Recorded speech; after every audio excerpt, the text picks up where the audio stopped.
咁我呢度咧就再俾大家睇下呢一個德累斯頓中心廣場呢個位置啊，呢個橋頭呢個位置咧就係以前入城啦。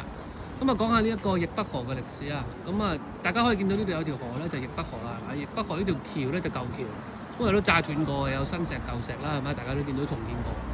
咁嗰度咧就易北河嘅東岸啦，亦都係易北河嘅右岸。咁當年蘇聯紅軍啊打到嚟呢度啦，咁啊喺嗰邊過嚟嘅，大家就見到我呢個方向啦。咁就以前其實呢度咧就舊城，易北河嘅舊城，德累斯頓嘅舊城。咁佢咧打蘇聯紅軍炸到嚟嘅時候咧，就冚唪唥都炸晒㗎。咁啊舊城咧後尾就變咗乜都冇。咁我後邊呢度新城咧就反而變咗舊城喎。咁所以咧就大家可以睇到當年嘅戰爭嘅破壞係幾大啊！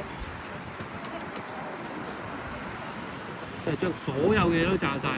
嗰度其實係舊城嚟㗎嚇，就更加多宏偉嘅建築喺嗰度，以前係有嘅，不過依家就冇晒㗎啦。